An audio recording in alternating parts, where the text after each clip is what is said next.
burya favor y'Imana itandukanye n'imigisha y'Imana. Favor y'Imana ni ukubaho Imana ikwishimira, sibyo? Ubundi abantu bose Imana ibaha umugisha, ariko hari abantu Imana yishimira. Uzarebe n'umubyeyi wabyaye abana, hari abana akunda akavuga ngo kuriya mwana wanjye, akajya yumva hari akandi kantu karimo ka special, cyane cyane ko iyo yagize nk'abana bamwe bubaha bagakura neza bakagenda neza, akagira n'abandi babaye ibirara, abibirara nyine baba baramukojeje isoni, akagira n'abandi yishimira akavuga turiya mwana we ariko ampesha ishema. Turakomeje rero muri izo nyigisho. Icyumweru cya mbere twarebye agakiza, icyumweru cya kabiri tureba kwera imbuto kubw'umwuka wera, turi mu cyumweru cya gatatu kwera imbuto no mu bihe biruhije, no mu bihe binanije, no mu bihe bigoye. Ejo twarebye urugero rwa Yesu, kuko mu bintu byose Bibiliya bivuga neza ngo niwe tangiriro kandi niwe herezo ryo kwizera kwacu, niwe Alpha niwe Omega, niwe ubitangira niwe ubirangiza kandi niwe birangiriramo. Amen. Kuko buriya ari ikintu kimwe mugomba kuzirikana, intego y'Imana mu buzima bwacu ni ugusa na Yesu gusa. Hari igihe twebwe tutabona yuko iby'ingenzi nta nubwo ari n'ibyo dukora, iby'ingenzi ni icyo tuba cyo, ugasa na Yesu. N'abakubonye bavuga Yesu bakavuga ngo siko uriya muntu uzi ko asa na Yesu, amera nka Yesu, yitwara nka Yesu, ugasa na Yesu. Umva uko mu Efeso ibice 4 bavuga.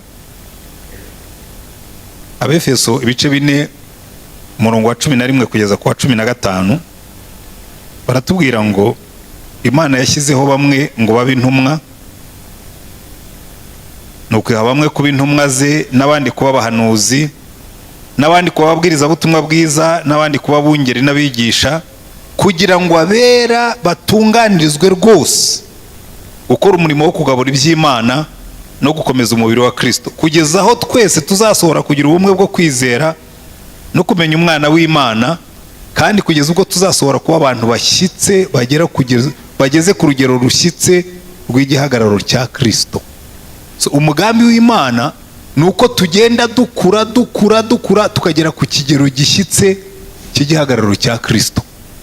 Abantu benshi rero barakubwira ngo ariko ngo ibyo ntibyashoboka rwose, ngo nta nubwo dushobora kumera nka Yesu, ariko niyo ntego y'Imana.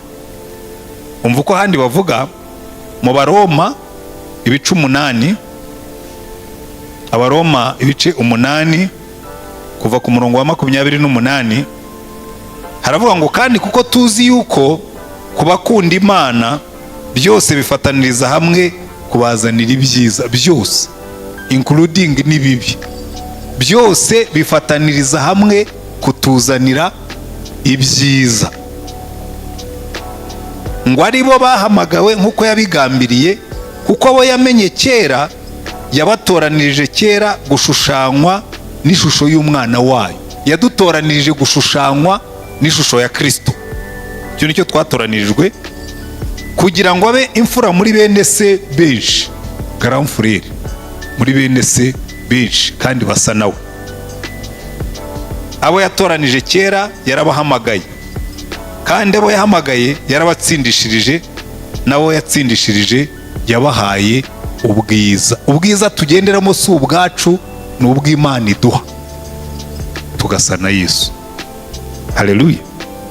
Kandi Yohana nawe yabivuze neza mu rwandiko rwa mbere ibice 3, aho avuga ngo nimurebe urukundo ruhebuje Data wa twese yadukunze, kwatumye twitwa abana b'Imana, kandi koko niko turi, kandi koko niko turi. Sinjya mbabwira umunsi nzajya muri retirement y'ubupastori no kubwiriza nzaba umuririmbyi.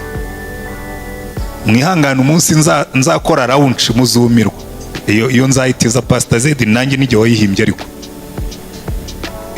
nimurebe urukundo ruhebuje Data twese yadukunze, rwatumye twitwa abana b'Imana, kandi koko niko turi. Nicyo gituma ab'isi batatumenya kuko batayimenye. Bakundwa, ubu turi abana b'Imana, ariko uko tuzamera ntikurerekanwa. Icyakora icyo tuzi nuko Yesu niyerekanwa tuzasa nawe kuko tuzamureba uko ari. Kandi ufite ibyo byiringiro muri we yiboneza nk'uko uwo nguwo aboneye. Say amen.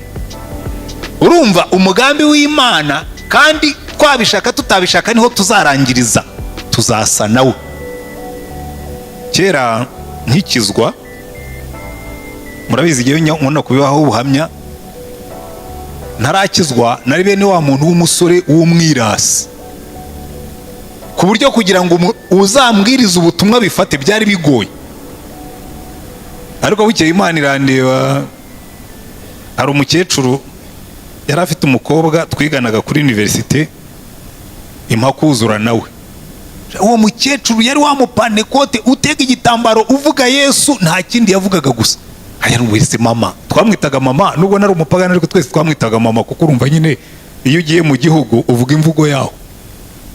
Abana bose bamwitaga mama, nubwo yari umurokore nyine yewe ntari we, ariko nanjye namwitaga mama kuko nuzuraga n'umukobwa we. Ariko nkaba umupagani, wa wundi uvuga ibintu by'Imana, iyo babivugaga niyo wowe narabikerensaga nkabisebya. Uriya muhungu ni umupagani, akabwira umukobwa ati simbona ukuntu huzura n'uriya mupagani, akabona atari uriya mupagani n'umwana mwiza. Kandi koko nari umwana mwiza. Uzi umuhungu w'umupagani ariko wa wundi wavure w'umupagani wuzura n'umurokore, kaza akamubwira ati kabisa jewe ndi umurokore, sinzigera nkujyana ntabwo wowe uri umurokore, genda umupagani nkuko mutwita, ariko sinzigera nkujyana mu byaha. Ukizurira n'umupagani kabisa. Twuzuye imyaka 7 uwo mukobwa ntitwigeze dusambana, kandi nari umupagani. Niba ariho n'icyaha cyari kuzankura mu isi nicyo kirimo. Ariko imyaka twuzuye, kuko nari naramuhaye ijambo ryanjye, jyewe aho navukiye twari imfura z'abapagani. Urabizi hariho abantu burya b'imfura ariko bakaba ari abapagani. Waba wabwiye umuntu ikintu ngo sinzagikora, ntugikore. Icyo wamubwiye ko uzagikora ukagikora, uri umupagani. Bukeye rero Imana igenderera uwo mukecuru aramubwira ngo uzi impamvu nazanye umupagani mu rugo rwawe, ngo nubwo uhora witotomba, ngo uriya ni umukozi wanjye, ngo uzamubona umunsi namuhinduye, ngo kandi cyatumye muzana hano ni ukugira ngo umusengere akizwe. Umukecuru devoir arayifata ntiyatanzwe na mwarimu, arasenga we kuva 78 arasenga akama ikimasa, fata ubusa. Urumva ikimasa nyine ugiye kugikama uba wayobye. 79 arasenga akama ikimasa, 8 arasenga akama ikimasa, 81 ikimasa, 82 shwi. Noneho mba nagiye no kuba umwarimu muri university, mbu umupagani duburi. Kurya iyo uri umupagani udafite amafaranga, iyo ubonye amafaranga icyo ukora ni ugukora ibyaha byinshi utajya gushobora gukora utayafite. Mbaye umupagani rero. Ariko Imana yo burya ujye witonda iyo bagusengera. 83 ngiye kubona mbona agapapuro kangana na A4 y'urupapuro kaje muri envelope, ngo kubera impamvu za leta ntukiri umwarimu muri universite, bakohereje kwigisha secondaire, bagiye no kumpa abantu Rurindo muri tronkome. Tekereza kuva muri universite ukajya kwigisha muri tronkome. Ariko Imana yo yari ifite gahunda. Ntangira gusoma Bibiliya, ntangiye gusoma Bibiliya, aya magambo ndimo kubigisha yo gusa na Yesu niyo yabanje kumfata. Nkibona kabisa ijambo ryahinduye ubuzima bwanjye. Nari amagambo Paulo avuga kuri buri cyaha mfite amagambo yagiye mpindura. Ejo nabigishije kuri iriya sengesho rya Yesu ku musaraba, ariko ikintu cyamvanye mu byaha, nari ndambiwe ubuzima bw'akajagari. Hari igihe uba mu byaha ukajya wibaza rwose ubu nibwo buzima abantu bashaka, ubu nibwo buzima abantu baturatiraga. Ukajya wumva nta kintu ugeraho, kumva ntaho ugana, kumva ubuzima bwawe ni nko kubyina muzunga mu cyondo.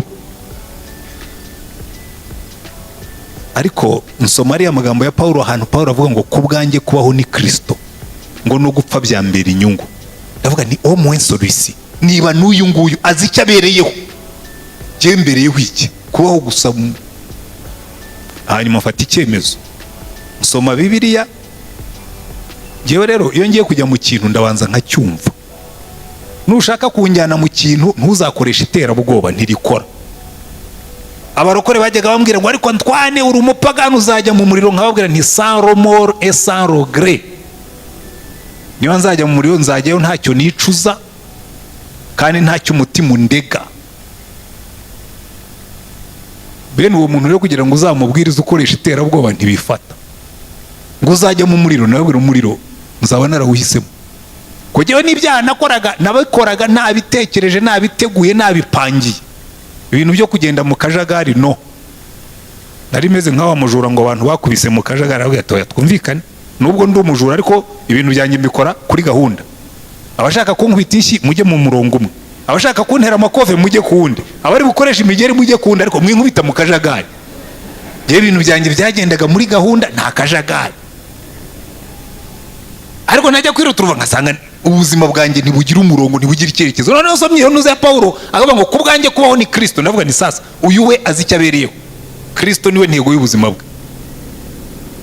Mfata gahunda none navuga ngiye gusoma iki gitabo, wenda cyaha ubuzima bwanjye gahunda.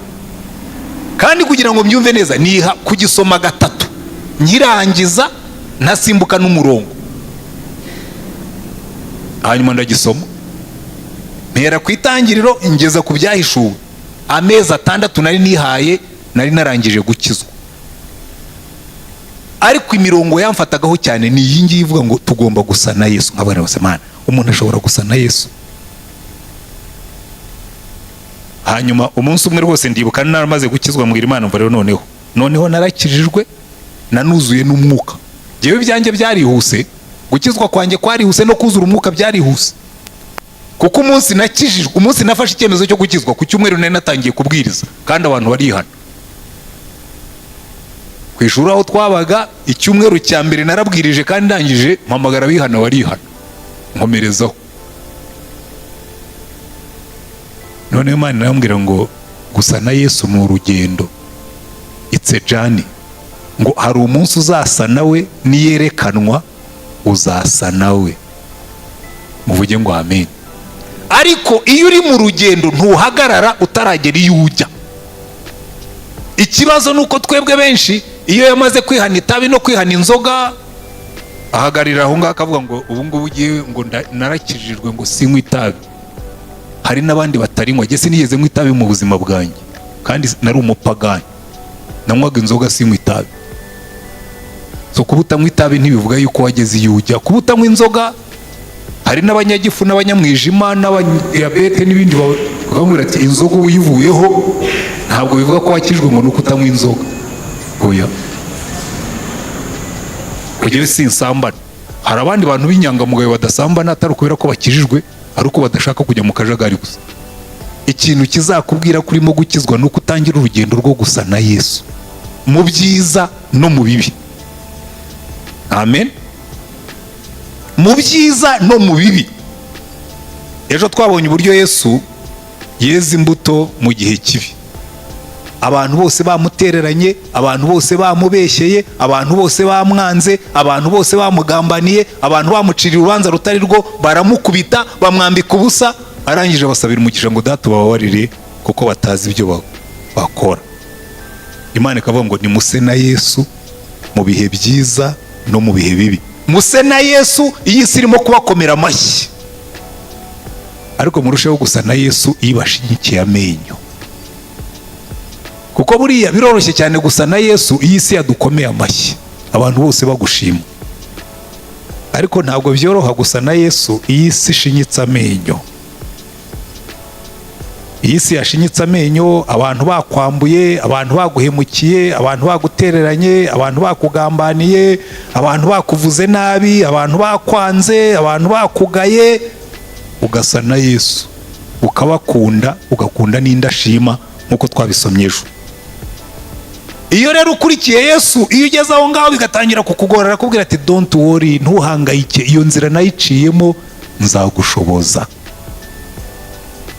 Hari indirimbo tujya turirimba nkunda cyane ivuga ngo nshatse kugukurikira buri munsi mwami Yesu mu gihe cy'umunezero ndetse no mu mubabaro, ubwo watubanjirije tuje tugukurikiye, tuzi rwose kuri hafi yo kutugeza mu ijuru. Ubwo mwami watubanjirije tuje tugukurikiye,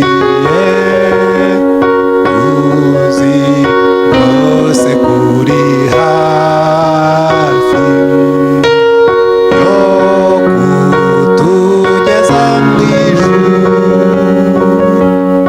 Igice cya gatatu cy'iyo ndirimbo kiravuga ngo mu gihe hagize icyaza kikantesha inzira yawe cyangwa kikandemerera, urwo rugendo mfite muzaze zazuca uwo mugozi uza umboshye umutima, nezezwa no kubohorwa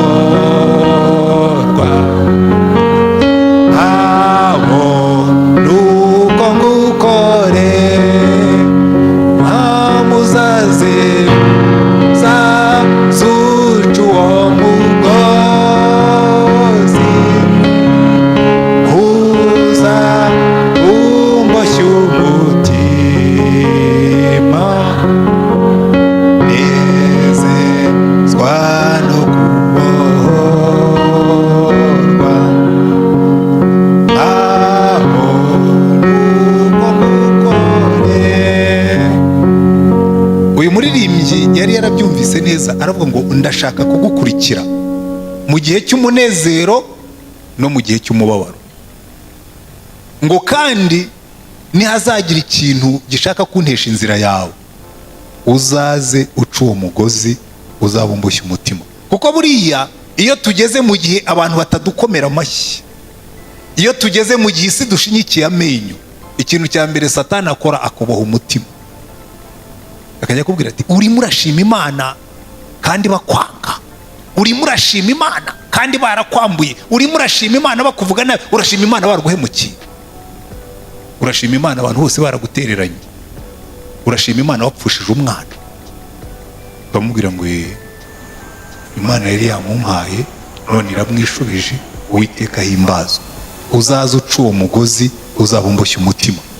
Sinzi ikiboshye umutima wawe uyu mugoroba, ariko iyi niyo nzira gusa na Yesu n'iyi si yagushinyikiye amenyo. Hari umugabo witwaga Churchill, yari premier ministre w'Abongereza mu ntambara ya kabiri y'isi. Umuntu umwe yigeze kumaza aramubwira ati ariko ubera ko Churchill niwe wahagaze atangira urugamba rwo kurwanya Hitler, akavuga ati Hitler tuzamurwanya, arasa Ubwongereza ko yaraburashe cyane n'indege n'ibiki byose, aravuga ati baturase badropinga amabombe bagire batari ko tuzamurwaniriza mu kirere, tumurwanirize ku butaka, tumurwanirize ku nyanja, kandi amaherezo tuzamutsinda. Noneho finalmo koko baza kumutsinda. Amaze kurangiza intambara ya kabiri y'isi, Churchill ahinduka umuntu uzwi cyane, umuntu wemerwa cyane, umuntu bashaka cyane. Umuntu waza kumubwira ati ariko Churchill wumva umeze ute iyo abantu bagukomera amashyi, isi yose ikurata? Aravuga ati biriya ntibizagukange, ati ko bankomera amashyi uyu munsi, ati bababwiye ko ejo bazamanika, ati abenshi baza kureba uko bamanika, ku buryo ni kwisimera uyu munsi gukomera amashyi bwacya mu gitondo kagushinyikira amenyo.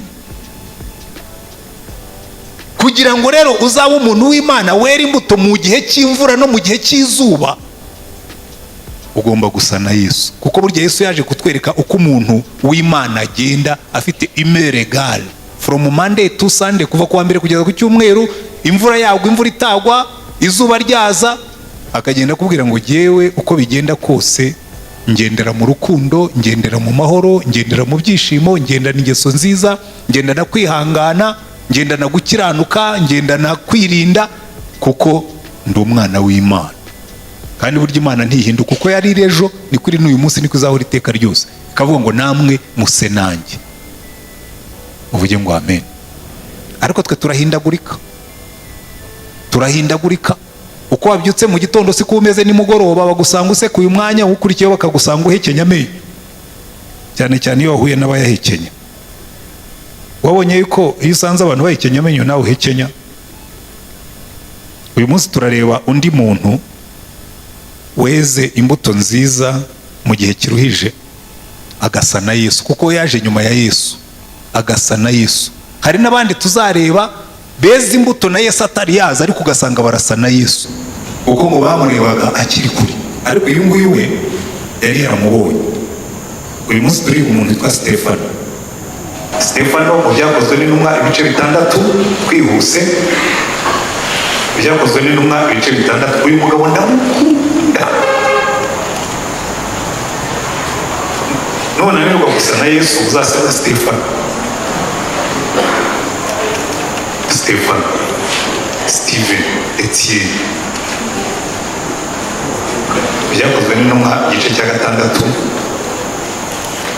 turasoma duhereye ku murongo wa 8. Aravuga ngo Stefano wari wuzuye ubuntu bw'Imana n'imbaraga, yakoraga mu bantu ibitangaza n'ibimenyetso bikomeye. Ariko abantu bamwe bo mu isinagogi yitwa y'Ababerutino n'iy'Abanyakurene n'iy'Abanyalegizandiriya n'iy'Abanyakirikiya, aba bari Abanyafurika y'Amajyaruguru. Rero mwari muzi yuko buriya kera Egiputa na Tunisia na Libya byari ibihugu by'Abakristo mbere yuko Islam ijyayo ikabarandurayo. Ikindi mutari muzi nuko buriya bihugu ntabwo byari bituwe n'Abarabu, byari bituwe n'abirabura basa n'Abanyetiyopiya n'Abasudani. Buriya Abarabu bagezeyo muri 622 bazanye na Muhammad, ntabwo ari na Muhammad bazanye, ariko muri expansion ya Islam. Ubundi kariya gace kari akabirabura. Buriya bari Abafarawo, mujya mwumva Abafarawo ntabwo bari Abarabu, Abafarawo bari abirabura nkatwe.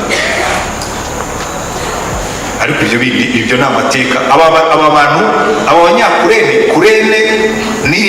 Kurene yari iri muri ntuza mu gace kaza Libya y'Amajyaruguru cyangwa na kuri za Tunisia. Abanyalexandria ho ni muri Egiputa, n'Abanyakirikiya n'Abanyaziya ngo barahaguruka bajya impaka na Stefano, ngo nyamara ntibabasha gutsinda ubwenge n'umwuka bimuvugisha. Nuko bagurira abagabo, bagurira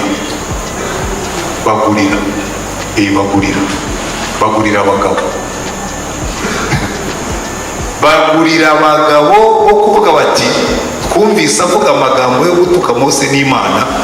Boshya abantu n'abakuru n'abanditsi baramusumira, baramufata bamushyira abanyarukiko. Nuko bahagurutsa abagabo b'ibinyoma, baravuga bati uyu muntu ntabwo asiba gutuka hera n'amategeko, kuko twumvise avuga ati Yesu w'i Nazareti azasenya ahantu kandi azahindura imigenzo twahawe na Mose. Abicaye mu rukiko bose bamutumbiriye, babona mu maso ha Stefano hasa n'ahamarayika. Haleluya.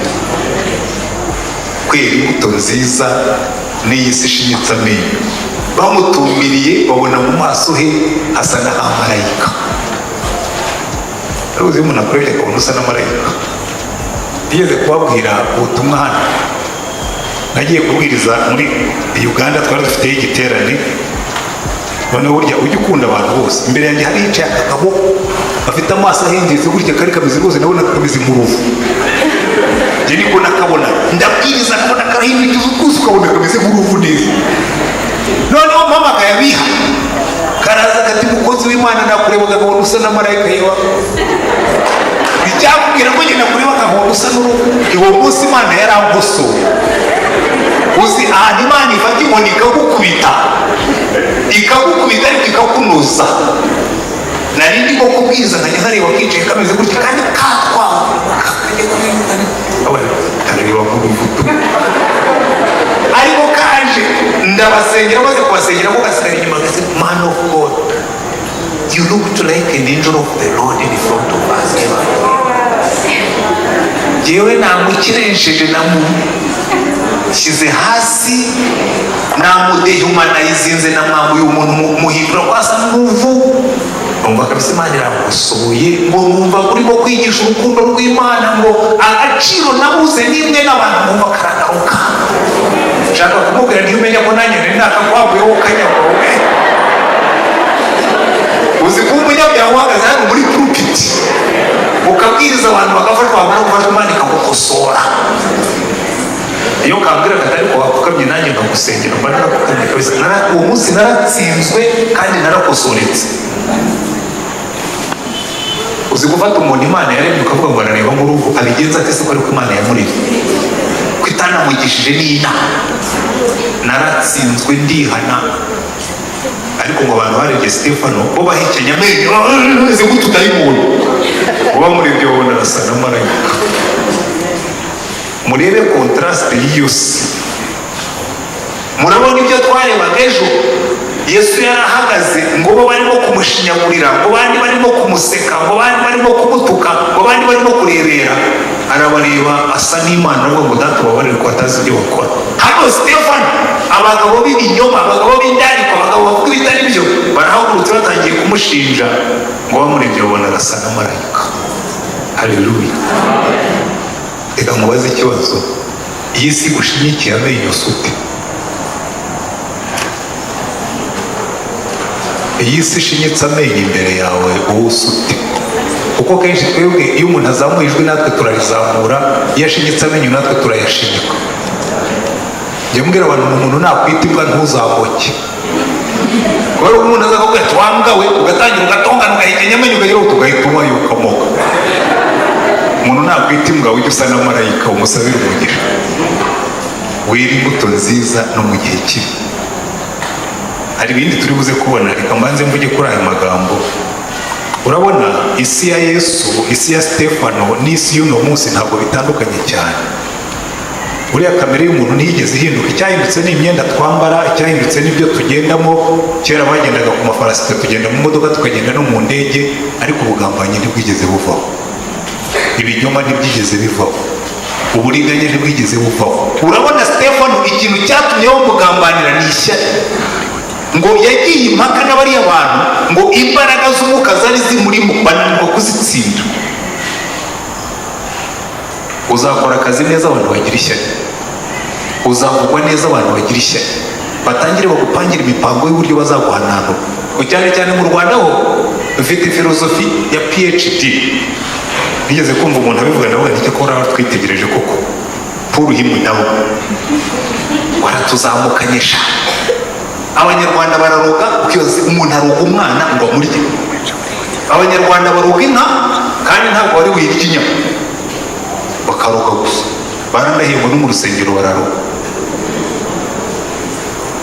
uraroga umuntu imbaraga z'umwuka zimukorera ngo ndetse arakora n'ibitangaza arakora n'ibimenyetso abantu baramuvuga abantu baramushima ngo reka tumushakira mu makosa Paul Himu nawe tumumanure aratuzamukanye uzarebe mu kazi k'abanyarwanda nibyo bihaba gusa umuntu uzamutse ngo ariko ngo kanaka ngo aba yigaragaza ngo aba yimangaritse ngo aba yiyerekana ngo ndetse ngo Paul Himu dawe bakaguhanura bakagushyira ku ipanu bakagukaranga neza barangiza bakakugabura bakakurya isi ikakurya Stefano reba nta kindi kintu bamuhoye barakubwira ngo Stefano yari yuzuye ubuntu bw'Imana n'imbaraga yakoraga mu bantu ibitangaza n'ibimenyetso bikomeye to their advantage iyo yavuraga umurwayi akamurambika ibiganza agakira, kominote niyo yungukaga. iyo yasengeraga umuntu abadayimoni bakamuvamo, igihugu nicyo cyungukaga. ariko baramuri bati baraducitse, baratunaniye, baratuzamukanye, turuhimudamu. bamushakira ngo abantu b'abagabo b'ibinyoma b'indarikwa bamushinja yuko ngo yavuze yuko ngo Yesu ngo azasenya urusengero ngo akavanaho n'imihango ya Mose. kandi ikintu kibabaje ngo umutambyi mukuru arabyemera, abicaye mu rukiko barabyemera, ngo umutambyi mukuru aramubaza ati ibyo se niko biri? Stefano ariregura. ariko uyu muzabyitondere, kubera ko uko isi ya kera yari imeze mu gihe cya Stefano n'igihe cya Yesu, n'uno munsi niko ikimeze. aho nize hose, twize muri primaire, biba no mu gihe bijya bituma ashima Imana. hari umwana w'umukobwa, iyo narangaragaho gatoya yanjyaga umwanya wa mbere. tugiye gukora examen officiel baramurogaraho. hari igihe mbona Imana kuki atari igihe baroze ko nanjye ku iwacu abarozi babo. uburinzi bw'Imana gusa. ariko urwo ni urwanya.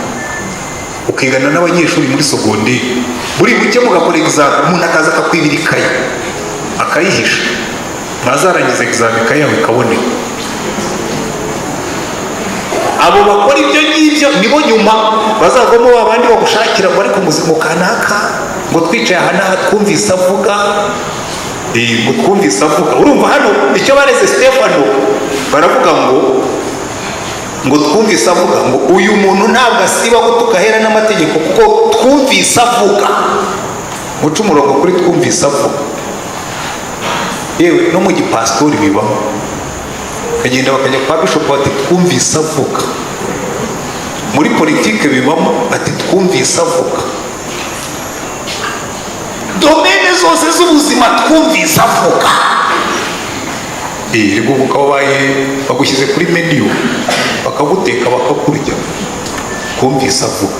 urumva Stefano ntabwo mpamya ko yigishaga mu byihererano, twumvise avuga. ariko babidusobanura neza ngo bashatse abagabo b'ibinyoma bo kumushinja.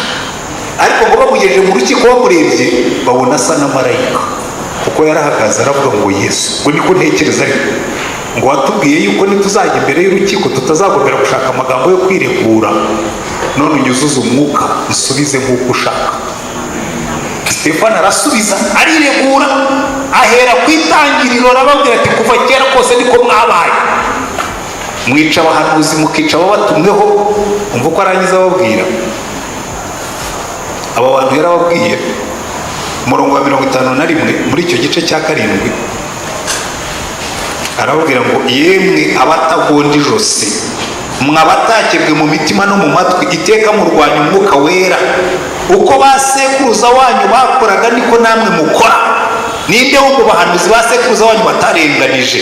bisha bavuze ibyo kuza kwa wa mukiranutsi bitari byaba, none namwe mwaramugambaniye muramwica, kandi ari mwe mwahawe amategeko n'abamarayika, ntimwayitondera. umva rero, aho kugira ngo bihane ngo babyumve, umurongo wa 54, ngo babyumve batyo, barazibiranwa n'uburakari babahekenyera amenyo. ariko Stefano yuzuye umwuka wera arararama, atumbira mu ijuru, abona ubwiza bw'Imana na Yesu ahagaze iburyo bw'Imana. aravuga ati dore mbonye ijuru rikingutse n'umwana w'umuntu ahagaze iburyo bw'Imana. haleluya! aya magambo ni yeze kabisa. ngo barasakuza cyane. noneho urumva, ubundi bari bazibiranije, ngo barasakuza cyane, biziba amatwi, bamugwiriraho icyarimwe, baramukurubana, bamuvana mu murwa, bamwicisha amabuye. abagabo bamushinje bashyira imyenda yabo ku birenge by'umusore witwaga Sawuli. bakimutera amabuye arambaza, aravuga ati mwami Yesu, akira umwuka wanjye. arapfukama avuga ijwi rirenga ati mwami, ntubabareho iki cyaha. amaze kuvuga atyo arasinzira. nuko Sawuli nawe ashima ko yitwa. ndagira ngo tuvane mu masomo make muri ibi bintu tumaze gusoma. icya mbere, aba bantu aho kugira ngo batsindwe mu mitima yabo kuba yaramaze kubaha proof, bakunda umuntu yiregura imbere ya avoka, nako umwavoka aregura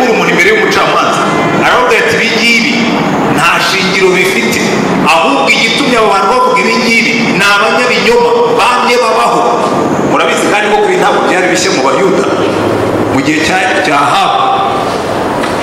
Yezebeli yanditse urwandiko aravuga ngo mushake abagabo b'ibinyoma, mutegure amasengesho, abantu bose bicara imbere y'umurwa, mushinje Naboti ko yatutse umwami, mumutera amabuye apfa. Ibyo rero nibyo Stefano yari aravuga ati kuva mu gihe cya Mose nuko mwamye mumera, mwateye amabuye abahanuzi, mwabeshyiye abantu ibyo batakoze, murangije murabica. None namwe ejo bundi Imana yabatumyeho Yesu w'umukiranutsi aza akora ibitangaza n'ibimenyetso, nawe muramufata muramwica. Yamenye ko nawe nicyo bagiye kumukorera, ngo biziba amatwi. Aho kugira ngo bihane biziba amatwi, ngo baramufata baramukurubana, ngo bagenda bahekenya amenyo bamutera amabuye arapfa. Ariko umva ikintu gikomeye cyane, umurongo wa 55 ngo ariko Stefano yuzuye umwuka wera arararama. Ibintu bibiri, atumbira mu ijuru, abona y'icyo, abona ubwiza bw'Imana, abona na Yesu ahagaze iburyo bw'Imana, aravuga ati dore mbonye ijuru rikingutse n'umwana w'umuntu ahagaze iburyo bw'Imana. Uzi uko byari byagenze? Haleluya! Akangaka ko ni mwe nitwera imbuto, iki niko Imana ibigenza. Ngo Stefano yararambye arebye mu ijuru, abona ijuru rirakingutse, number 1 abona ubwiza bumutegereje. Aravuga ati kabisa burya mu ijuru ni kuri hasi. Ngo abona ubwiza bw'Imana. Ariko ikindi yabonye gikomeye cyane, ngo abona Yesu ahagaze. Ubundi Bibiliya itubwira ngo yicaye, ahora yicaye iburyo bw'Imana Data adusabira. Ariko Stefano wagiye kumutera amabuye, Yesu yarahagurutse, ngo ijuru rirakinguka. Ngo Stefano abona ijuru rikingutse, ngo abone Yesu ahagurutse. Ni nkawe yamubwira ati muhaguruke twakire Stefano, baramwohereje. He's coming. Haleluya. He's coming. Araje Stefano, mukore steri ngo beshe ujye na perezida wa Repubulika yo yinjiye, abantu bose muhaguruke twakire umushyitsi mukuru. Yesu niwe yahagurukiye bwa mbere, aravuga ati Stefano bamutera amabuye, araje muhaguruke twakire Stefano. Abona ijuru yakingutse, abona ubwiza bw'Imana, ngo aravuga baravuga ngo Mana reka mfite Yesu. Haleluya. Kuko muri iki kintu kizatuma tugenda kuriya, ndababwira iyo nigeze kubirunguruka. Ejo nababwiye ukuntu baje kudutwara, ariko ntabwo nababwiye ukuntu byagenze muri Jenoside. Ku itariki ya 7 narabyutse mu gitondo, nagomba kujya kwigisha ishyo, hari igiterane cy'abapasitori. Byutse mu gitondo ncanye radiyo, numva harimo muzika classique, nabone se habaye iki. Ngiye kumara ngo Minisiteri y'Ingabo iramenyesha Abanyarwanda bose ko Perezida wa Repubulika yaraye arashwe mu ndege. Mbese ni nk'aho bari barimo murabyo, ngo turasasa bose mu ndagenda sose mpagarara miyenzi nari ntafite kuri y'amabuye nabyo n'ibishya. Mbona umuturanyi wanjye yari umukuru w'intera hamaze iwacu muri karitsiye, arimo aratuma mu itaba yari inshuti yanjye, unari nigeze kumugirira neza. Burya mujya mugirira neza abantu bose mu bihe byiza n'ibibi, burya ineza ubigira uyu munsi ukazayisanga imbere. Hanyuma ndamusuhuza, waramutse ce kutagikiriza ari ce tuma kuri itaba ari ku munsi kabisa. Kugira ngo rero wenda mukonjore mushyire muri mudu, wumvise si byabaye. Aragira tuma kutaba tukubita hasi arakandagira ngo bitabasize zose zidukikije. Ndabanika wetu ndagenda asubira mu nzu, mbwira madamu nari mpfuye. Duterura amasengesho, twirirwa dusenga, bigejeje saa 9 interahamwe zimanuka haruguru y'iwacu zirukankanya umuhungu twari duturanye, ziraza zihagarara imbere y'irembo, ngo agomba kuba yinjiye muri uru rugo. Abandi batoya yaciye haruguru, kandi koko yari yaciye haruguru, ariko kubera ko yaje yihuta bayoberwaho n'igiti, batangira gukora debate. Atari ku bundi twamena tumena iyi gate tujyemo. Twari dufite imiyenzi, ariko ku irembo twari dufiteho akantu k'akagate. Ngo reka duteremo burunati, ngo barasohoka. Igihe bakiri muri debate, ndavuga ngo rero ibyacu birarangiye, turapfuye, ndeka nshake umuhoro nsohoke mbaze hagarare nk'umugabo. Ntabwo bari bugica n'umugore wanjye n'umwana, ndahagarara kigabo basi n'umufana ko bari kuvuga umugabo. Ndi nicaye aho ngaho ndabitekereza, numva ijwi ry'Imana rimanutse, ugiye gupfa rero, umena amaraso, upfe kigabo, wishe umuntu ariko urapfa, wakwima Yesu ukabasabira umugisha. Arapfukamye muri salo ngo Imana ngo nambabarire kuba natekereje ko nakwica umuntu nirengera, wambereho umugisha nibaza gukama Stefano mbasabire umugisha nirangiza njye mu ijuru. Ndicara rero neza numva amahoro arenza y'umuntu yamenye. Urupfu narangije kubwemera, niba bari buzima bakafatana bakamubita ku gikuta, niba bari gutera inkota, niba bari batwicishije neza ya korona cyangwa mbunda, nta problema aho ngenda hasi. Hanyuma ngiye kubona mbibona umukara, numva zanjye ngo ni Yesu. Inkotanyi za FPR zari zahageze, bazamutse hepfo y'aho bari dutuye, intera y'amanzira ubwo byari nka bya Imana yabwiraga Mose ngo abanye kitazongera kubona ukundi. Ariko hari ikintu nasomye kumenya uko uzaba. Iyi si ishitse amenyo, ifite amamoronade, ifite inkota, ifite amahiri, harimo imisumari, ukamenya ngo ndaza guhagarara mfe nka Yesu.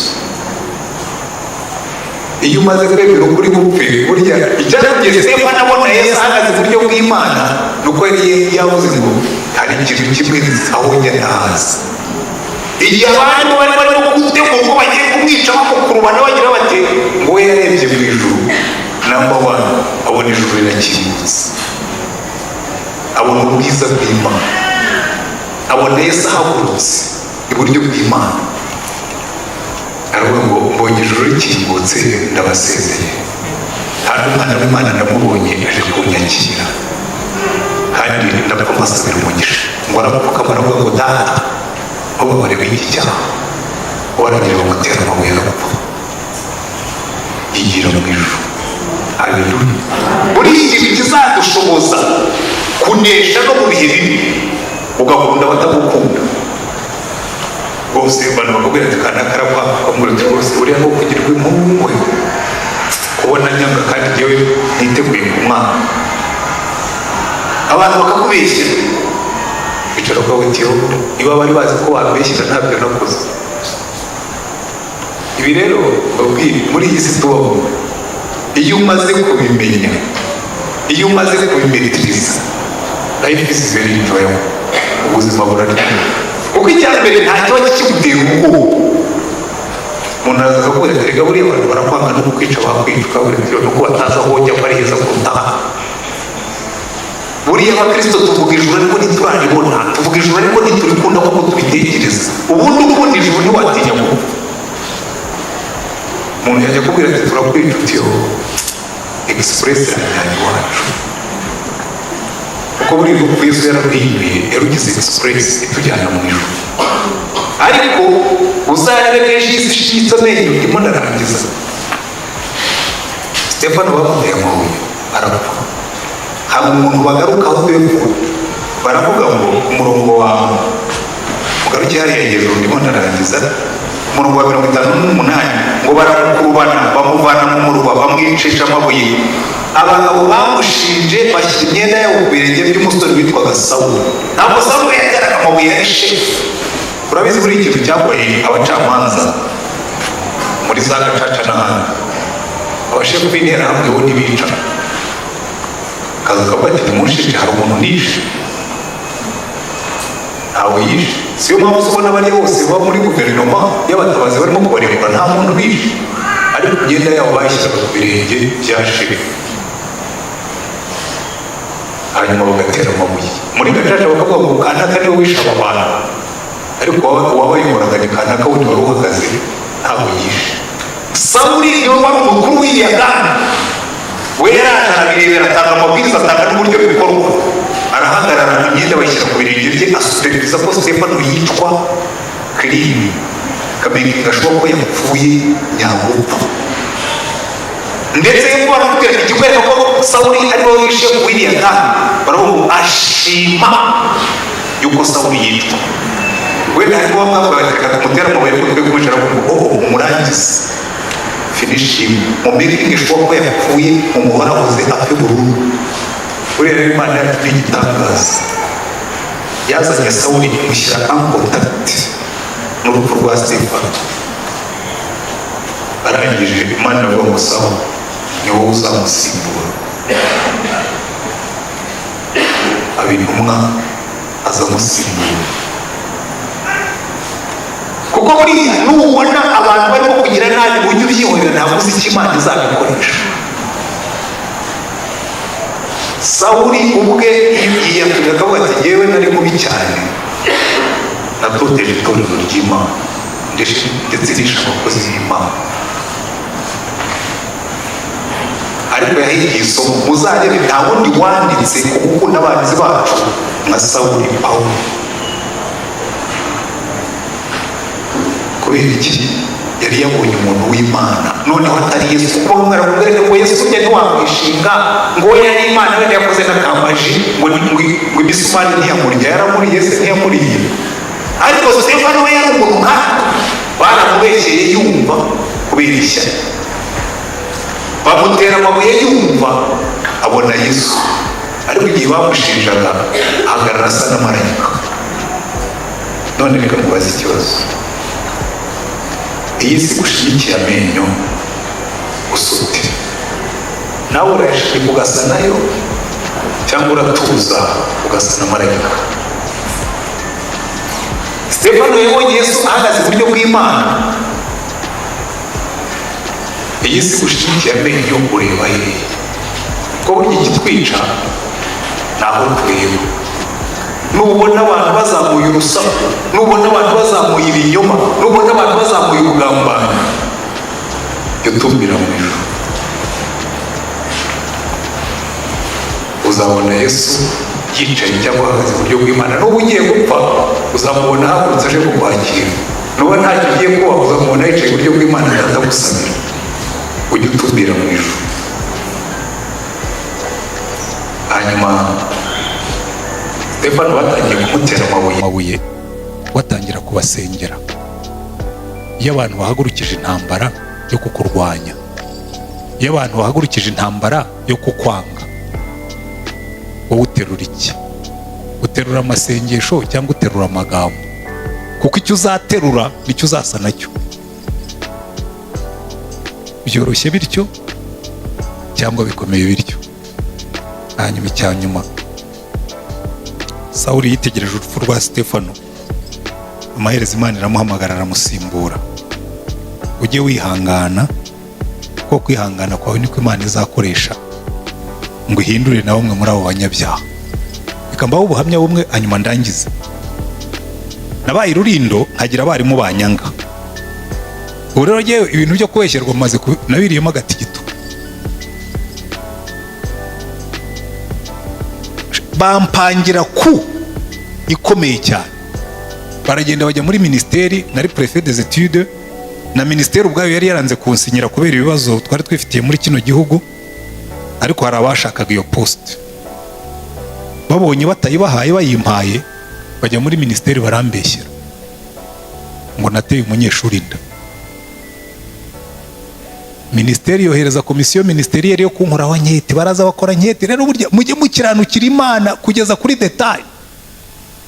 Baraza baca mu banyeshuri barababwira ati mwagira icyo mutubwira kuri prefet wanyu, ko batubwiye yuko prefet des études ko batubwiye ko yateye umunyeshuri inda. Abana barababwira ngo prefet ngo uwuhe? Ngo prefet des études wanyu. Bantangira ubuhamya bwiza, report yagiye muri ministeri.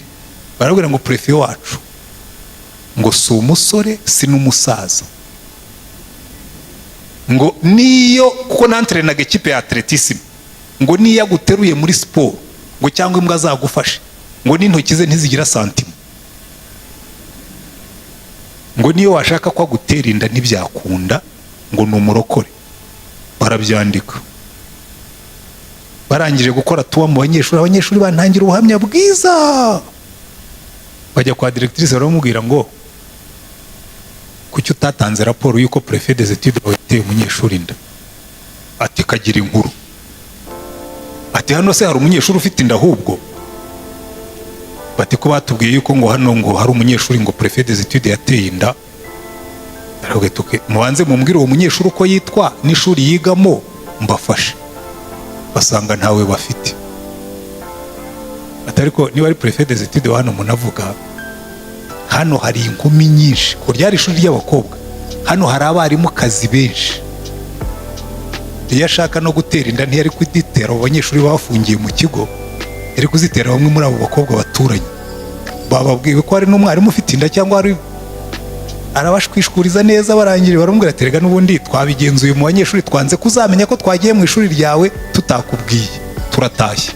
Ariko abarimu bawe batubwiye yuko préfet yateye inda. Ibyo rero babikoze muri iyo minsi, nari ndimo kuregereriza amadosiye yabo yakererewe n'ibiki byose. Yawe ndagenda mbwira Imana baragapfa baragashira. Imana ngo ya ngo nakubwiye yuko abanzi bawe ugomba kubasabira umugisha, komeza amadosiye yabo yose uyatunganye uyashyire ku murongo, nubwo bakubeshya. Ajyanza muri ministeri ngirwa n'umunsi umurongo nifashe kwitama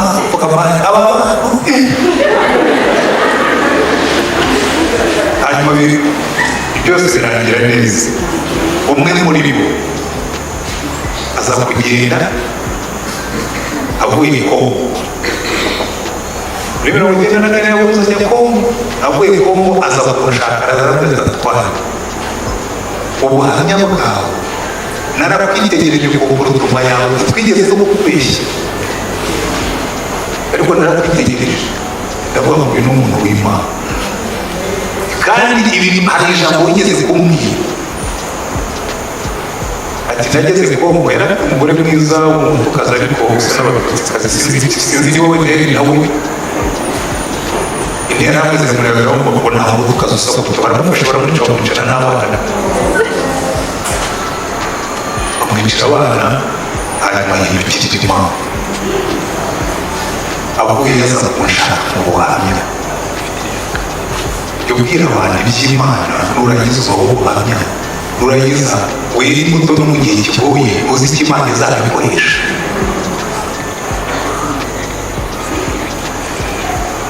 Imirimo waragiye rwose, kuko utangira gukora ibintu bitunganye ntibagura bakubeshya. Yahora bavuga, yahora bagira kutera ukicara ukareba mu ijuru. Nutumira Yesu bose bazamenya, bose bazamenya kubana bare kubone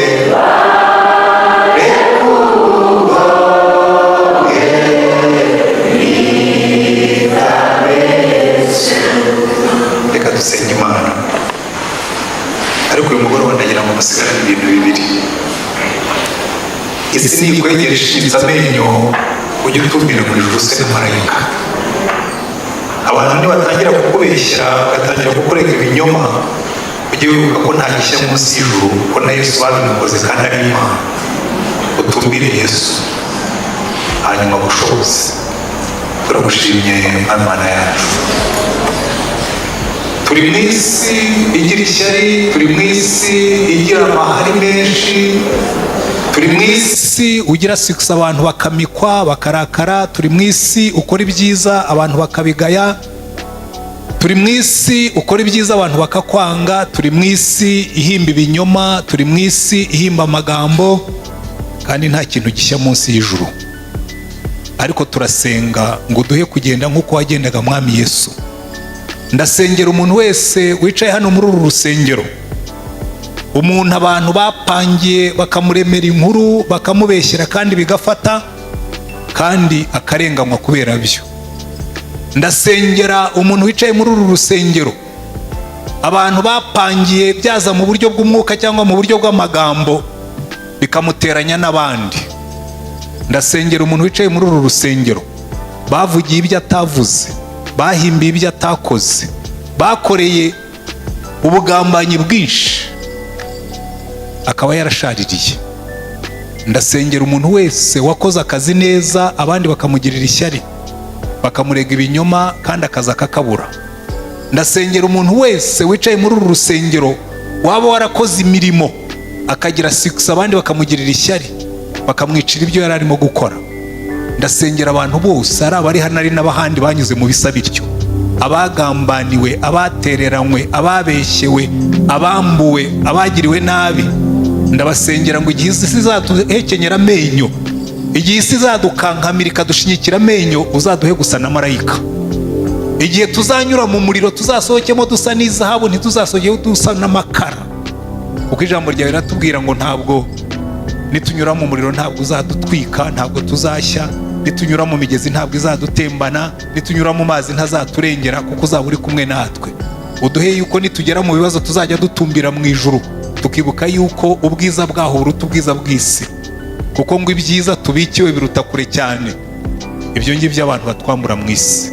Reka imbaraga zawe zikorere muri twe Mana, utwigishe kunyura mu isi ariko turi abana b'ijuru, utwigishe kunyura mu isi tudategekwa